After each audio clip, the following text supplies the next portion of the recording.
I'm Christina and welcome back to my channel. If you're new here, hello. If you can please give this a big thumbs up and subscribe, it would really mean the world to me.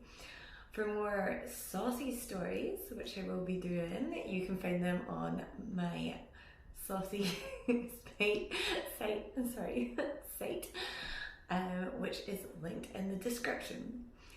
So today I am going to be talking about the time that I took the overnight sleeper train from Bulgaria to Serbia. Yeah, and I was a teenager, so this story is gonna deserve a beer because it's a bit mental. Okay, I'll continue. So basically, I left a hostel that was really nice in Bulgaria, and I went to go and take the train. Now, going in Eastern Europe, the trains are really old. They're nothing like the new trains you probably see like whenever you go like to modern Europe or anything like that. They're old, they're scary. So it's that kind of train I'm going to be talking about today. But before I went, I met like about 5 English guys and they were all traveling together. I was, of course, being as wild as I usually am, traveling by myself. So I went to the train station and I seen them and I just started chatting away. They said they were taking the sleeper. I was not taking the sleeper. I was just taking like a youth interrail pass all the way from Bulgaria to Serbia. Now, okay. I said, oh yeah, I've heard it's a little bit wild. I was like, really? Okay. I had 2 cans of beer packed in my bag. Obviously, like, a little bit of water, a little bit of food. And yeah, kind of prepared to go on. Didn't know anyone. But, I'll be fine. Anyway, the moment I got onto this train, it's rickety. It's starting to get darker and darker. The people that are filling up like, they're not filling up just like looking at you, they're filling up and like goggling you. So I'm sitting there. Now, as a backpacker, you have one backpack which contains everything that's like valuable to you, like your passport, your bank cards, for me a bit my makeup, but the other one, that's just bags of clothes, like, and stuff you can repurchase that doesn't matter. So I'm like sitting there with my little like strap-on bag and I'm trying to listen to The Power of Now. Like, it's gonna be fine. Everyone keeps like freaking creeping at me and it's getting darker and darker, and I know I've got to get up for 2 reasons. One, I smoked at the time. I no longer smoke, I vape. And 2, I needed the toilet at some point. But it was getting a little bit, Then suddenly the tunes started to like pump up. So like, obviously, Eastern European tunes, I'm not used to them. I'm still sitting and people are still looking at my bag and they're still staring at me and I'm just like, what's going on? Anyway, I noticed a few people that started to migrate to the like part of the carriage that everybody smoked at. And I'm just sitting there like, yeah, fuck it. So I cracked open a beer. I sat down and had a beer and I knew I really needed a bag. So, sorry, cigarette to be politically correct or whatever. I needed one. I needed one bad. So I was just like, you know what, fuck it, finished my can, went down, and I was like, I had to leave my other bag like unattended. So I'm like walking down to like the rickety carriage. It's like full of like a pummel of smoke. And now there's all these guys like, and they're all just like, nobody's bought a train ticket. You can tell not one person has bought a train ticket here. And everybody's like smoking. They're actually like starting to play like the tunes a bit louder, and like they're all doing like shots of whiskey.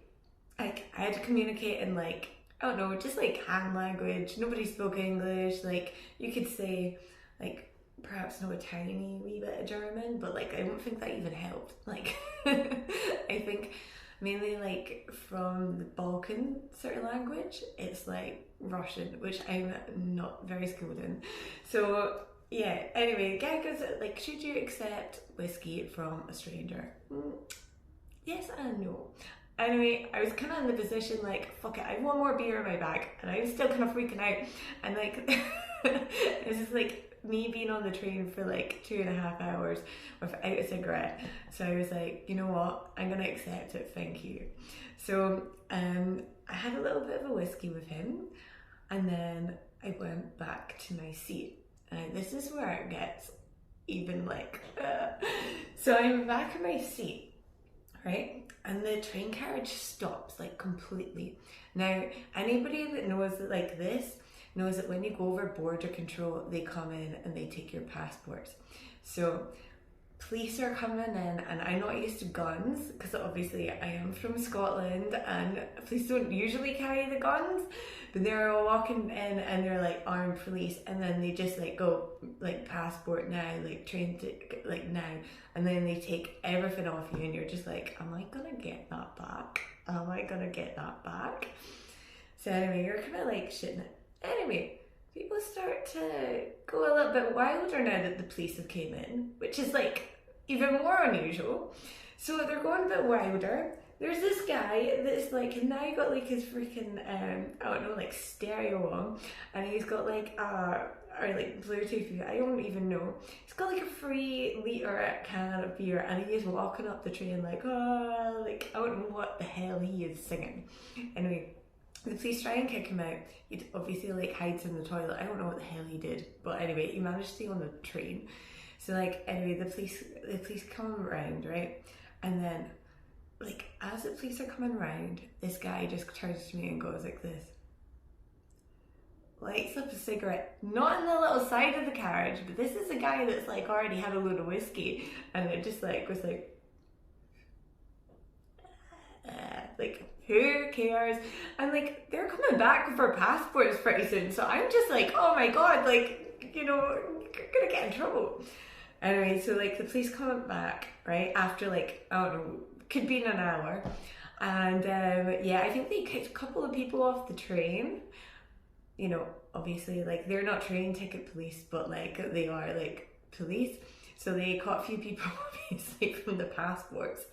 Now, then once they leave the train, everybody just starts sparking up cigarettes, and then it becomes a party. The guy that's managed to get the cider bottle starts going reality and screaming out of the train.